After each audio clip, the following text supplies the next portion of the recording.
Okay, we're gonna talk about my 3 favorite foods for weight loss.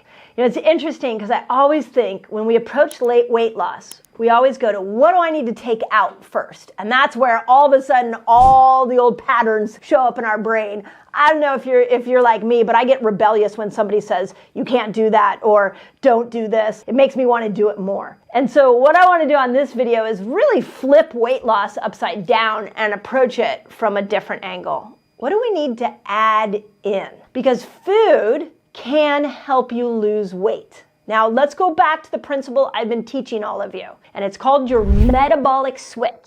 So all these years, I feel like the cultural conversation has been, my metabolism is slow. I'm gaining weight because my metabolism is slow. Well, you don't have one metabolism. You have 2. One that gets triggered when you eat food, and one that gets triggered when you don't eat food. In Fast Like a Girl, and actually in the Menopause Reset too, but in this book, there's a whole chapter on your metabolic switch and how when the sugar burner system is not being activated, your body switches over into the fat burner system and it starts to burn fat for energy, which is brilliant. This is why so many people have lost weight with Fast Like a Girl, is because I showed you how to metabolically switch. And for women, I showed you how to do that with your hormone. What I want to talk about on this video is, okay, well, what if I'm in the sugar burner system? Does that mean like I open up my eating window and then all of a sudden I'm just not burning fat? Nope. I promise you, I am bringing you more on food because there is so much you can do in the sugar burner system to keep losing weight. So here are 3 of my favorite foods and why they're my favorite foods for weight loss, because you may find there's some other foods. Okay, so here we go. Number 1, grass-fed meat. Okay, vegans, don't run off, please. The next 2 are not animal-based, but I really want to start to emphasize that we have 3 macros. We have protein, we have carbohydrates, and we have fat. Now, we're starting to have this conversation that not all fat is made equal. We're also starting to have a conversation that not all carbs are made equal. And what about protein? All protein is not made equal. So when we talk about meat, I want to start to separate this out. There is conventional meat and there is grass-fed meat. And even though those are both coming from an animal product, they have massively different effects on your body. Conventional meat has several challenges, and I'm not a fan of conventional meat, just so we're clear. Conventional meat, those animals, those cows are fed grain. That means that they are metabolically challenged. Their glucose system is up. So when you eat that kind of animal, you're actually spiking your glucose. So we don't like that. We want your glucose to stay low. That's the whole thing about priming this metabolic switch. So conventional meat is fed grain, and grain spikes your glucose. When glucose goes up, insulin goes up, and that's the path towards insulin resistance. The second thing I don't like about conventional grain or conventional meat is they put so many toxic hormones and antibiotics in there. So there's growth hormone in there to make them bigger, and they put other hormones in there to preserve the meat, and they do antibiotics in there so that they can keep infection down. So everything that they put into a conventional animal goes into you. And what we know is that there's something called an obesogen. And obesogens are chemicals that make us insulin resistant. And many of those hormones and toxins that they pump into those conventional animals are causing you to become insulin resistant because they're an obesogen. So we also know, if you didn't know, this is really, really important, that one of the major determinants of our blood sugar are our bacteria in our gut. So when you're eating an animal full of antibiotics, you're killing the bacteria in your gut. You are literally eating the antibiotic and killing the bacteria in your gut.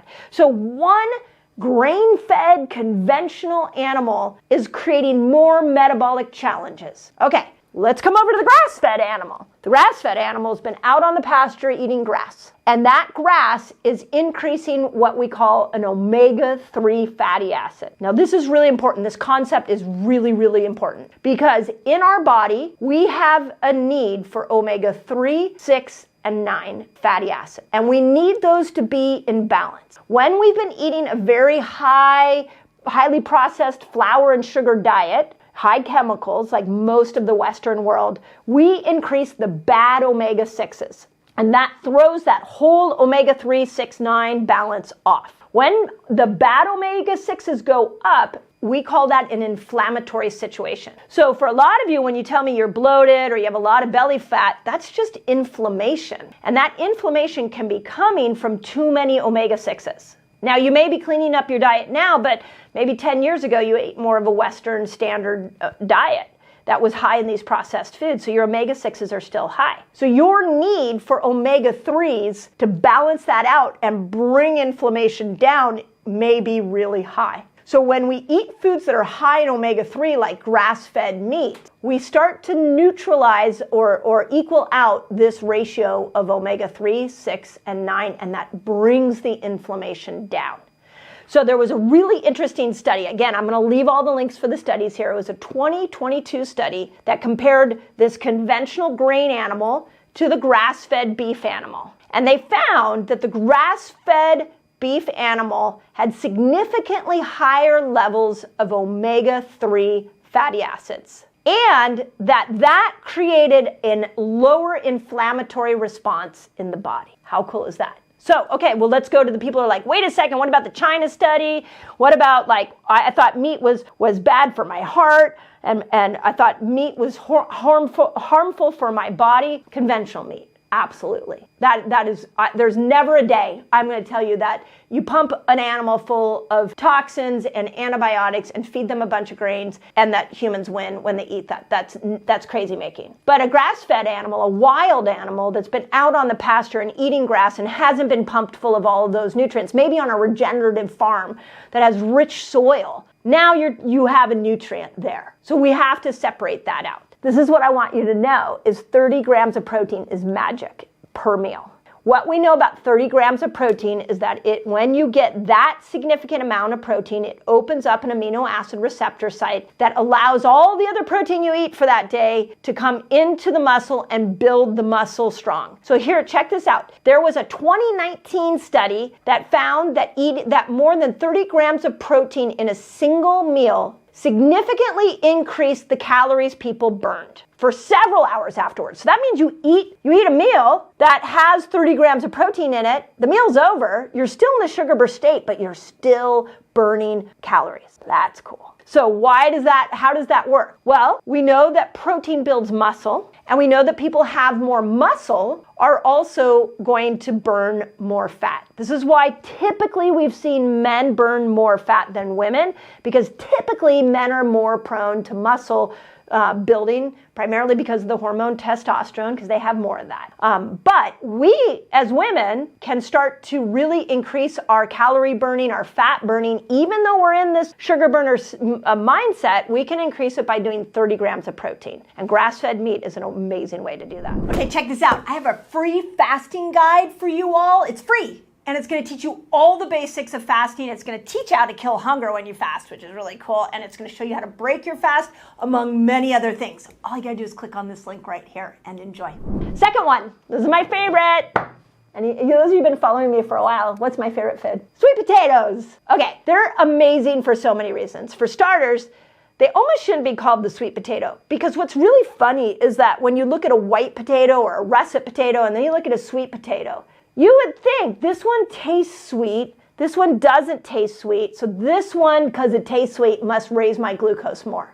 It actually doesn't. This is why I love a sweet potato. A sweet potato has a lower glycemic response than a regular potato. So what that means is when you eat it, your blood sugar doesn't spike as much as if you eat a white potato or a red potato. So, and there's lots of reasons why you should eat more sweet potatoes. For one, they help make progesterone. So for all my women out there, if you're postmenopausal, you should be bathing in sweet potatoes.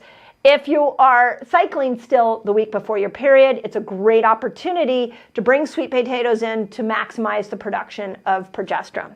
We also know that sweet potatoes feed certain bacteria in your gut, specifically the purple one. So the purple on the inside, those feed a bacteria in your lower gut that help to create a better gut diversity. So let's talk about that for a moment. You have trillions of different microbes in your gut.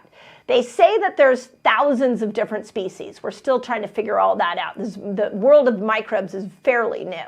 But what we do know is that certain foods feed different microbes. And the sweet potato that is purple, you could call it a yam too. Got a lot of like lingo around this one potato. Is it a yam? Is it a sweet potato? Curious your thoughts, put it in the comment. But the purple one, the purple on the inside and the purple in the skin, specifically feeds a bacteria in the lower intestine that balances blood sugar. So when I buy sweet potatoes, I buy as many different colors as possible. I chop them all up.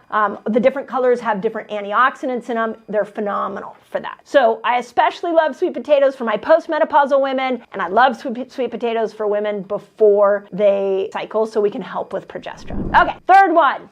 It's sort of a food. It can go with every food, and that is MCT oil. MCT oil is the hero of the day for oils. And let me tell you why. What we know is that MCT oil, this is why you put it in your coffee. What we know is when you drink it or eat it, it stimulates a part of the brain and will turn off hunger. This is why we use it in so many recipes and so many drinks in the fasting state, because it doesn't spike blood sugar, but it turns the hunger hormone off. Now, this is really interesting. I found a study that showed, several studies that found that 1 to 2 tablespoons of MCT oil a day has you burning 5% more calories that day. So I don't know, I was in the gym recently and my trainer put me on this like bike machine and she said, go until you burn 5 calories. Do you know how hard it was to burn 5 calories? I was huffing and puffing just to burn 5 calories. It was much easier to put MCT oil in my cup of coffee and get a 5% increase in calorie burning. That's pretty amazing. The other a couple other studies that we found were that overweight people who added 1 to 2 MCT oil tablespoons to their regular food just throughout the day saw a significant decrease in weight and a significant increase in their metabolic rate. So think of it, what I'm trying to get you all to see around weight loss is that it's a chemistry. It's a chemical reaction in your body. This misconception that we got to put our head down and deprive ourselves and work hard in the gym. I love working hard in the gym, don't get me wrong. I just don't think we need to deprive ourselves. That we have to be smart and understand what's going to increase the burning of fat, the burning of calories.